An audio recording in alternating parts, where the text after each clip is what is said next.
Merci Franck, merci Olivier pour votre invitation. Très bonne année à vous. Très bonne année 2021 pour vous, pour vos duos, pour vos familles, pour vos proches, pour vos équipes et pour le monde, bien sûr. Et 2021 sera l'année du rebond et l'année de la renaissance. Et donc, je vous souhaite qu'en cette année 2021, à la fin, ne seront transmissibles que l'amour, l'amitié, l'esprit d'entreprendre, la bienveillance et le beau, celui qui sauve le monde. Et nous serons tous immunisés contre l'immobilisme. Et je vous souhaite d'avoir beaucoup de R, de ne pas manquer d'air.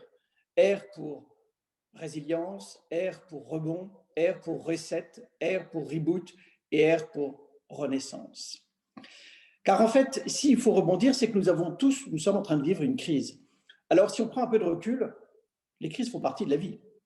Les crises économiques, c'est tous les 10 ans, c'est même dans les cycles économiques. Donc, ça dépend de votre nombre d'années d'activité, mais vous avez connu 1, 2, 3, 4, 5, 6 crises. Donc, voilà, donc les crises économiques font partie de la vie. Et les crises sanitaires de cette magnitude, c'est plus rare, c'est tous les siècles. Donc, forcément, ce qui est intéressant, c'est qu'il n'y a pas une personne sur Terre qui ait vécu ça. Et donc, ça nous renvoie à notre situation de frères, de fraternité. Nous sommes tous sœurs et frères, 7,6 milliards à vivre, à traverser cette même crise, et ça nous rapproche. Le pape vient de sortir une encyclique Tutti Fratelli, qui a un bon timing. Donc, si nous sommes tous frères, ce qui est intéressant, c'est de voir que nous sommes aussi confrontés à la mort. C'est une chose qu'on ne veut jamais d'habitude voir, mais on s'aperçoit qu'on est mortel. On n'en parle pas pendant un jour, une semaine, un mois, mais ça fait plus d'un an qu'on en parle. Mais on est mortel, mais survivant et vivant. Et qu'est-ce qu'on fait dans ces cas-là? Eh bien, par expérience, on va dire à ceux qu'on aime qu'on les aime. La dernière crise sanitaire que j'ai vécue, c'était au Japon avec le tsunami. On a vu, après le tsunami, une explosion des ventes de joaillerie en faisant des études. Les Japonais nous ont dit, un tsunami, c'est imprévisible, ça peut être demain, après-demain. Je suis vivant, j'aime quelqu'un, je vais lui dire, si ça commence par moi, c'est pas plus mal. J'ai vécu ça aussi dans une autre crise à New York, au moment les Twin Towers, quand elles sont tombées, où toutes les boutiques ferment. La boutique quartier ferme aussi. On réouvre après 4 jours et un homme frappe à la porte 10 minutes avant l'entrée, l'heure d'ouverture. On ouvre. Il achète en un quart d'heure un bracelet de 250 000 $ pour son ami et on lui dit merci. Il dit ne dites pas merci. J'ai compris que je pouvais mourir. Un avion peut me tomber sur la tête en plein New York, ce qui est incroyable. Mais j'aime quelqu'un, je lui dis, parce que la semaine prochaine, je ne serai peut-être pas là. Et donc, il y a vraiment une très forte résilience et le luxe est très bien placé pour rebondir à chaque fois. Je me souviens aussi de la crise économique de 2008. Chez Van Cleef Arpels, on avait organisé un dîner de haute joaillerie avec 120 clients du monde entier. Très beau dîner au château de Grousset. On vend des pièces, on leur présente des pièces de haute joaillerie, des pièces uniques. On vend toute la collection. C'était un dimanche. Et on est ravis. Et le lundi, Lehman Brothers tombe, la bourse fait -30. Et on se dit, tiens, combien il y aura d'annulations? Parce que forcément, les gens n'ont. C'est pas un dimanche où on, où on vire l'argent. Et au bout d'une semaine, 15 jours, un mois, au bout d'un mois et demi, 0% d'annulation. Tous les clients nous ont dit la bourse est peut-être à -30, je ne sais pas si le système financier va tenir, mais au moins mon amour tient et le rubis, l'émeraude, mon diamant va garder sa valeur. En revanche, c'est Winston Churchill qui disait il ne faut pas rater une crise. Donc il faut apprendre. Souvenons-nous par exemple, chacun d'entre nous, vous savez combien de fois on est tombé avant de savoir marcher? 2000 fois. En moyenne, nous sommes tous tombés 2000 fois avant de savoir marcher. Et chaque fois que nous sommes tombés, nous avons appris. Ça veut dire deux choses. D'abord que le rebond est notre ADN d'humain. Nous avons ce rebond en nous. Et donc, nous avons survécu toutes les crises du monde entier. Et nous allons survivre à celle-ci. En revanche, chaque fois que nous allons rebondir, nous allons apprendre. Et là, il y a un grand apprentissage dans cette crise, c'est l'impact sur l'environnement, notre rapport à l'environnement. Et on a compris qu'on ne pouvait plus consommer 1,7 fois les ressources de la planète, ce n'est plus possible. Et donc, on est en train de promouvoir une solution très intelligente qui est l'économie circulaire. Alors, nous avons toujours vécu dans une économie linéaire. Qu'est-ce que ça veut dire? C'est-à-dire qu'on imagine, on design des produits, on les produit en prenant des matières premières, on les produit, on les market, on les vend, on les consomme et on les jette. Mais ça, ce n'est pas possible parce que consommer 1,7 fois les ressources de la planète, ça ne tient plus la route. Et donc maintenant, il y a ce concept d'économie circulaire qui est très intéressant, que je vous encourage à creuser. Une grande prêtresse, une gourou, c'est Hélène MacArthur, que vous connaissez, qui était une plus grande navigatrice au monde. Elle a été deuxième du Vendée Globe dans l'an 2000. En 2005, elle a eu le record mondial de tour du monde en bateau. Et en 2010, elle a créé la Hélène MacArthur Foundation, qui a pour but de promouvoir l'économie circulaire. Et elle a cette très belle définition dans ces mots: circular economy is based on the principle of designing out waste and pollution, keeping products and material in use, and regenerating natural systems. Remarquable. Je vous encourage à aller voir son site, à la suivre sur Instagram et même à suivre ses cours. C'est remarquable. Et le luxe peut être pionnier dans ce domaine. Pourquoi ? Parce que je crois qu'une très belle définition du luxe, c'est celle qu'aimait citer Jean-Louis Dumas, qui citait son père. On lui dit: le luxe, qu'est-ce que c'est ? Le luxe, c'est ce qui se répare. Si ça se répare, on voit bien qu'on a cette idée de circularité, de pérennité. Et c'est vrai qu'un sac Kelly, ça se passe de génération en génération. De temps en temps, en vente aux enchères, ça vaut même plus que le prix initial. Donc, c'est très intéressant. Et plusieurs exemples que je vais vous citer. Donc moi, j'ai été frappé par cette opportunité de satisfaire le client quand j'étais patron de quartier aux États-Unis en 2005. Je vais voir Tourneau, qui est notre premier distributeur. Je lui dis: quelles sont vos premières ventes? Il me dit: 1 Rolex, 2 Pre-Owned, 3 Cartier. Pre-Owned devant Cartier.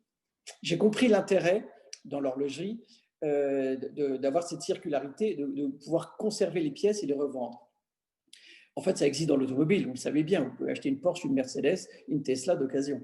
Et donc, quand j'étais patron de Van Cleef Arpels et ensuite patron de Cartier, on a développé et accéléré un système de rachat de pièces de haute joaillerie de nos clients. On rachète les pièces, on les authentifie, on les répare, on les revend. Les clients sont ravis, disent: ah, très bien. Une femme dit: j'avais un très beau collier de haute joaillerie, mais j'avais 2 filles. Ça permet de vendre ce collier et de racheter 2 bracelets. Les ateliers sont ravis de voir des pièces anciennes de 1920, 30, 40, 50, 60, 70, 80, 90, parce que ça les intéresse de voir comment c'était fabriqué, comment c'était conçu. Et les clients qui veulent acheter se disent: j'adore ce que vous faites, mais est-ce que ce que vous faites avant, c'était magnifique, est-ce que je peux le voir, on peut le rendre aussi. Donc, c'est une énorme opportunité. Et je crois qu'aujourd'hui, il y a une sublime opportunité d'intégrer, pour toutes les marques de luxe et de mode, ce marché secondaire qui est en très fort développement. Qui est dans les mains pour l'instant de Christie's, Sotheby's, Vinted, Vestiaire Collectif, eBay et tous les autres. Il y a une possibilité d'intégrer. Je vous encourage à regarder une start-up qui s'appelle Place to Swap, qui a été créée par 2 brillantes femmes, Estefania Laragna et Lucie Soulard, que vous pouvez suivre sur LinkedIn. Son principe, c'est de créer une marque blanche de mise en relation sur le second hand, pour permettre aux marques de luxe d'intégrer cela. Par exemple, elles peuvent mettre en place une marque blanche, une plateforme marque blanche, Vuitton Forever.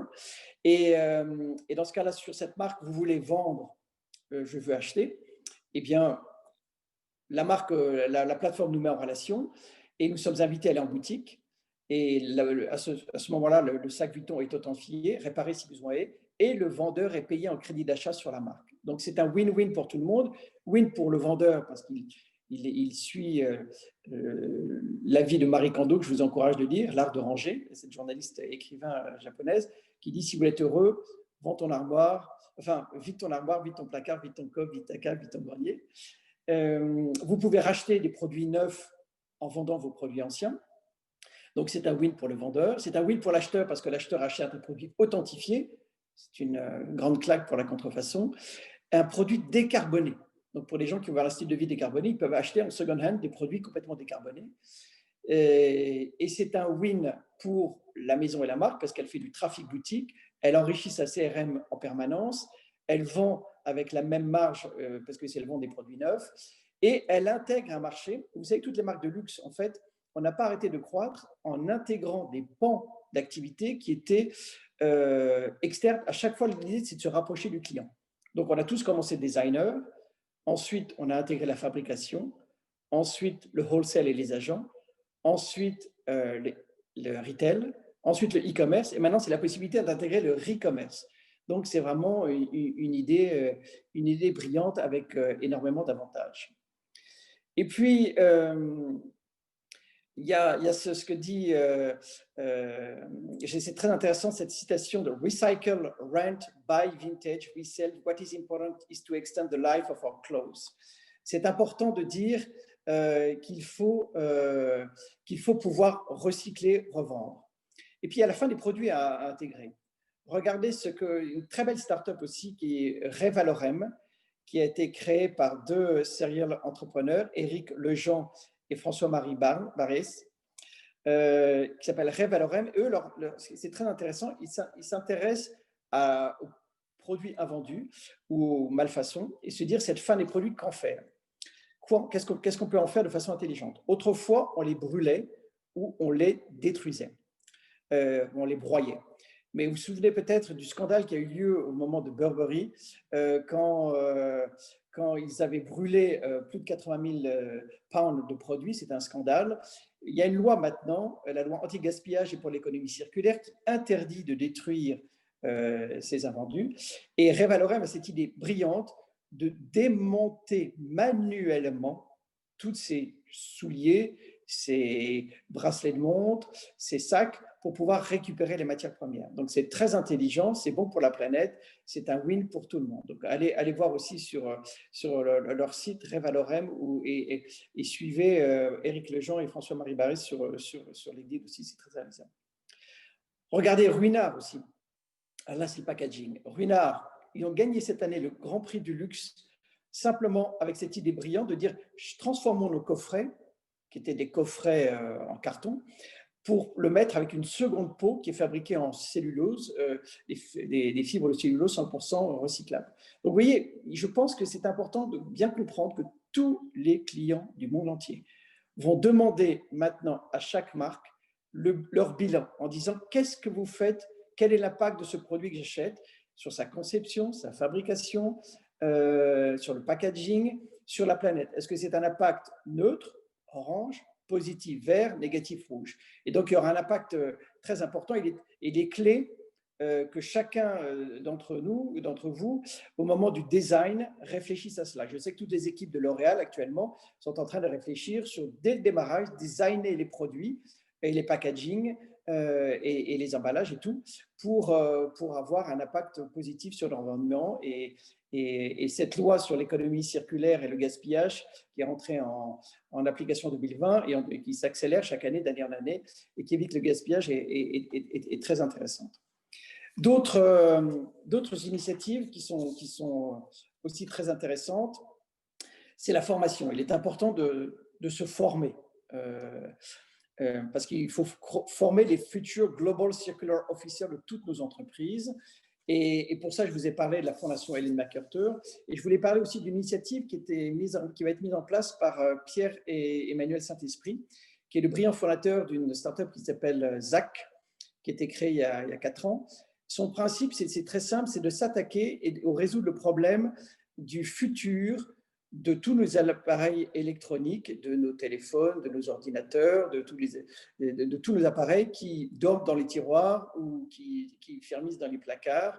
Vous savez que chaque année, on consomme en France 24 kilos de produits électroniques et en moyenne, nos téléphones portables ne durent que 20 mois. Donc, il y a énormément de déchets et le ZAC a cette idée brillante de dire faites-nous, appelez-nous, partagez le produit que vous voulez, à qui vous voulez donner une seconde vie, et ils ont plusieurs solutions. Soit ils le revendent pour vous, soit ils le donnent à une association, soit ils le réparent, soit ils le recyclent. Donc là aussi, allez voir Zach sur son site, allez suivre Pierre-Emmanuel Saint-Esprit sur LinkedIn. Ce qui est très intéressant, c'est que Pierre-Emmanuel Saint-Esprit, à côté de cette entreprise, est en train de monter un projet que je soutiens, qui est de créer une chaire d'économie circulaire à l'ESSEC qu'on appelle le Global Circular Economy Lab. Et l'idée, pourquoi l'ESSEC? Parce que ça permettra d'avoir un impact mondial, puisqu'il y aura en France Cergy-Pontoise, l'Afrique avec Rabat et l'Asie avec Singapour. Et l'idée, c'est vraiment de former tous les Chief Circular Economy Officers du monde entier pour un monde meilleur, un monde nouveau, un monde où on aura des solutions. Vous vous souvenez cette très belle phrase d'Antoine de Saint-Exupéry: nous ne sommes pas héritiers de ce monde parce que nous sommes héritiers de nos ancêtres, nous en sommes les emprunteurs de nos enfants et des générations futures. Voilà, donc on n'est pas héritier, on emprunte actuellement cette terre. Donc il est vital pour chacun d'entre nous, si on veut avoir une croissance sustainable, si on veut croître pour 1 an, 10 ans, 5 ans, 10 ans. Et ce que moi j'ai toujours aimé dans le luxe, c'est toujours une vision à long terme. L'intérêt, c'est pas de faire une année record, c'est de faire 10 ans, 20 ans, 30 ans. Et c'est pour ça que très souvent, les marques de luxe volent de record en record, d'année en année. Et chaque crise les renforce encore plus. C'est ça qui est absolument passionnant. Une autre initiative très intéressante, c'est ce que va faire We Are. We Are, c'est le nouveau cercle des industries créatives qui a été créé par Pierre-Éric Lebovici, qui est le fondateur du fonds Daphné. Il s'est dit, la France est un pays d'économie créative, d'industrie créative, mais simplement comme nous sommes occidentaux, on a tendance à être en silo. Et donc l'idée là, c'est d'élargir et d'avoir un cercle où les gens peuvent se rencontrer. Et ce cercle se trouve 78 rue du Faubourg Saint-Honoré. Et là, au printemps, chez We Are, nous allons organiser un concours de toutes les startups qui aident à intégrer le marché du second-hand, vintage, pre-owned dans les marques de luxe et de mode. Donc, si vous avez des idées de startups qui pourraient concourir, ben, faites-moi signe, vous pouvez me contacter sur LinkedIn, on pourra les faire participer. Parce que c'est quelque chose qui se généralise. Je vous ai parlé de ce que nous avions fait chez Van Cleef & Arpels, chez Cartier. Maintenant, Vacheron, Constantin le fait. Vous pouvez trouver dans les maisons Vacheron, dans les boutiques Vacheron, des pièces Vacheron authentifiées, vintage. Zénith va le faire. Chez Cartier, maintenant, se met à faire la joaillerie. Dans la nouvelle boutique rue du Faubourg Saint-Honoré, vend aussi de l'horlogerie. Il y a beaucoup de distributeurs qui le font. Donc, il y a vraiment un élan collectif qui est fait pour intégrer ce marché, qui est très intelligent parce que ça permet d'avoir un contact permanent avec les clients. Parce que vous pourriez avoir des clients qui disent ce qui m'intéresse, c'est d'avoir du Chanel, mais tous les 3 ans, je veux vendre mon sac Chanel pour avoir le nouveau. Et donc, vous pourrez avoir une vision d'usage. Et donc, c'est une opportunité énorme que toutes les marques, sans exception, doivent envisager, considérer et développer. Voilà, je pense que ce qui est important dans ce rebond, c'est qu'il ne faut pas attendre que ce rebond vienne de quelqu'un d'autre. Il faut vraiment, dans toutes nos équipes, se dire, le rebond, d'abord, c'est maintenant, il ne faut pas attendre, c'est maintenant que ça se prépare, c'est maintenant qu'on peut faire accélérer la digitalisation, mieux comprendre comment on peut faire du télétravail, mieux préparer les successions managériales. Donc, c'est vraiment passionnant et ça implique tout le monde. Mais ça demande plusieurs critères. C'est de bien vérifier que chacun d'entre nous dans les équipes, nous avons le tempérament du rebond, ça se travaille, l'énergie du rebond, ça se travaille, la stratégie et les stratégies du rebond, là aussi ça se travaille, c'est passionnant de bien réfléchir à ce reboot, ce reset. L'équipe du rebond, c'est essentiel de savoir comment l'équipe est constituée. Et puis en plus, très souvent, une équipe a une crise, ça la soude.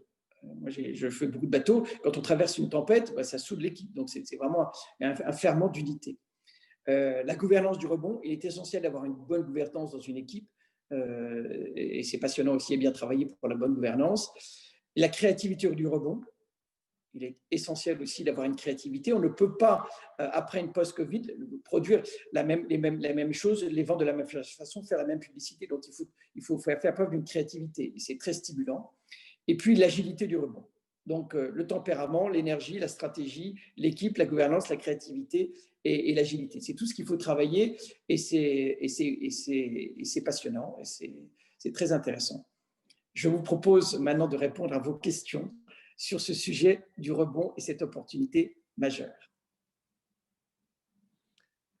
Voilà, pour ceux qui viennent de nous rejoindre, donc nous sommes avec Stanislas de Percise, qui nous a parlé effectivement de beaucoup de choses, a cité des belles phrases effectivement qui nous donnent beaucoup d'espérance pour cette nouvelle année. Est-ce que vous avez des questions là à poser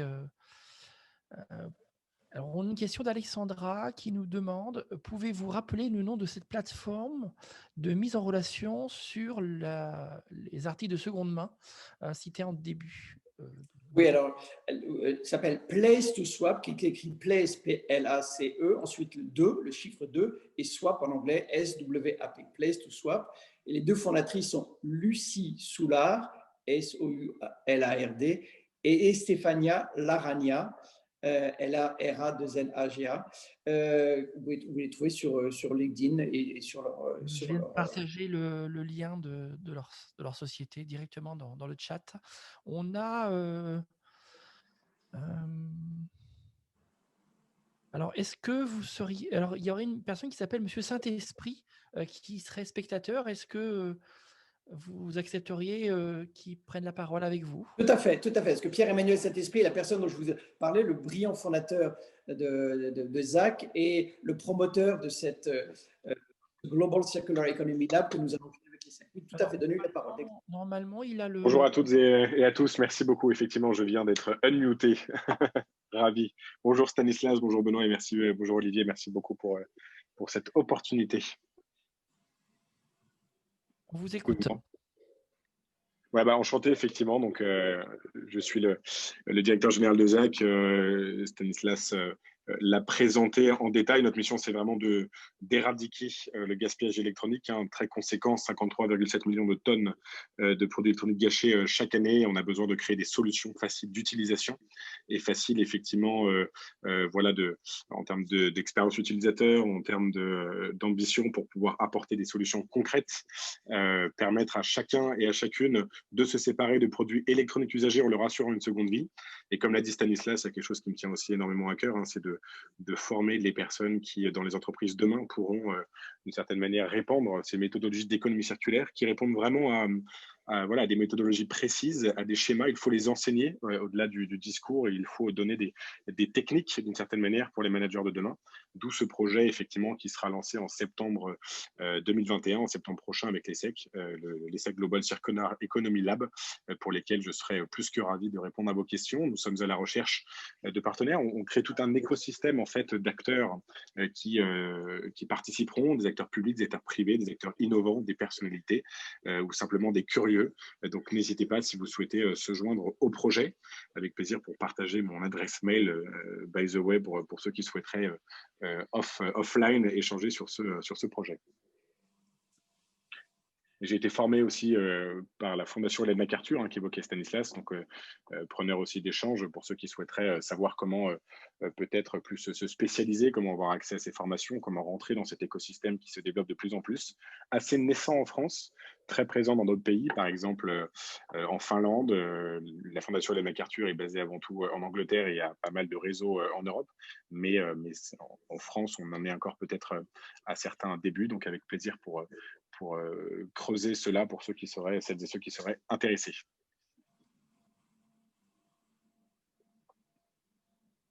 Et preneurs de questions, bien évidemment. N'hésitez pas. Voilà, il nous reste encore 10 minutes avant d'accueillir le nouvel intervenant. Tu peux Pierre-Emmanuel, tu peux expliquer les concepts de l'économie circulaire, vraiment quels sont les critères quand on veut développer un produit, quand on veut le marketer, quand on veut le récupérer, quels sont les grands critères?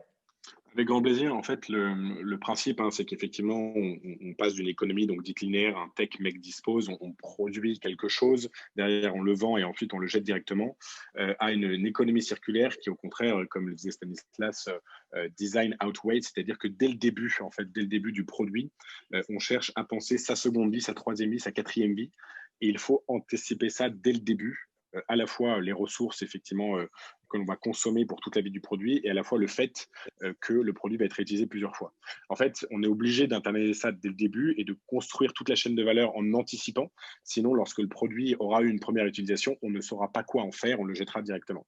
Ce qui est très intéressant avec l'économie circulaire, c'est que c'est vraiment une réflexion par écosystème. Le designer est obligé de réfléchir directement avec les ingénieurs qui doivent réfléchir aussi avec les personnes qui vont penser la logistique pour savoir comment on va aller potentiellement chercher le produit usagé une fois qu'il aura été utilisé une première fois. Il doit réfléchir avec le service qui va mettre en place peut-être la collecte du produit usagé en fin de vie ou sa remise sur le marché. On doit réfléchir avec le commercial, avec le marketing pour créer le bon wording et les bons messages pour convaincre les consommateurs d'embarquer dans cette aventure d'économie circulaire. En fait, on est obligé de réfléchir tous ensemble dans toute la chaîne de valeur de l'entreprise et on ne peut pas avoir un département d'économie circulaire peut-être isolé, un département un peu RSE d'une certaine manière qui n'embarque pas toute la société, y compris les partenaires externes de la société, hein, pas uniquement d'une certaine manière les collaborateurs de l'entreprise ou les départements de l'entreprise. Et c'est ça qui est vraiment absolument passionnant intellectuellement en termes de business et évidemment pour préserver les ressources naturelles. Donc, les grands principes, c'est vraiment de designer des produits qui n'auront pas un seul usage. Donc, on parle de produits modulaires, des produits qu'on peut réparer facilement, des produits dont les pièces détachées sont disponibles. J'évoquais sur BFM Business la semaine dernière l'indice de réparabilité qui rentre en vigueur avec la nouvelle loi anti-gaspillage qui va obliger un certain nombre de constructeurs, alors pour l'instant sur un nombre réduit de produits, hein, on est sur les produits électroniques, quelques produits d'électroménager, à indiquer si le produit est facilement réparable ou pas pour qu'un consommateur peut-être fasse un choix en se tournant vers des produits plus réparables plutôt que d'autres, et donc d'avoir vraiment des avantages comparatifs qui se définissent là-dessus. L'économie circulaire, enfin, et peut-être je terminerai par ça, est basée avant tout sur le service, beaucoup plus que sur le produit. C'est-à-dire qu'un produit peut être loué, peut être réparé, peut être partagé. Le produit peut rester effectivement propriété de l'entreprise qui va peut-être mieux contrôler toute sa durée de vie et comment il peut être optimisé en fonction des différentes personnes qui l'utiliseront derrière. On réfléchit vraiment sur l'optimisation des ressources, la réduction des coûts et l'utilisation prolongée au maximum du produit. Et c'est le service qui permet ça. Voilà un petit peu les grands principes.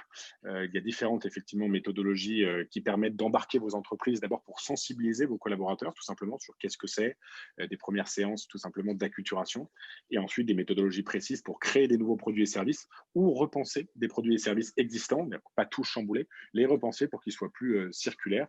De même que pour des process internes, que ce soit en logistique, que ce soit en production. Tout est pas facilement d'une certaine manière, il faut avoir la volonté, mais tout est d'une certaine manière modifiable pour devenir plus circulaire si on en a la volonté. Merci beaucoup Pierre-Emmanuel. Alors, je vais Merci à vous.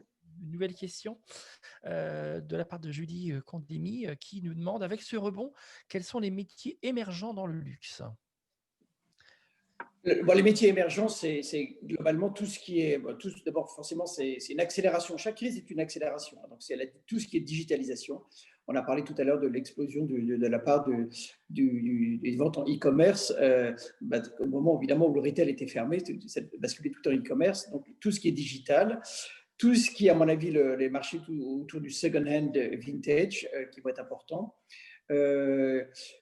Et tout ce qui nous rapproche du client. Je pense que tout ce qui est, quelque part, la gamification, tout ce qui permet d'entretenir et de bien communiquer avec les clients. Il y a tout de même quelque chose d'assez extraordinaire. Vous avez vu que la digitalisation, quand Louis Vuitton fait son défilé à Paris, en présentiel, il y a 1 milliard de vues. Quand il le fait simplement en digital, si je puis dire, en Chine, 10 millions de vues. Donc, c'est x10. Donc, c'est toujours intéressant de voir comment on peut changer les événements. Moi, je suis au bord de American Friends de le Louvre. Au Louvre, on a 1 million de visiteurs par an, ferme.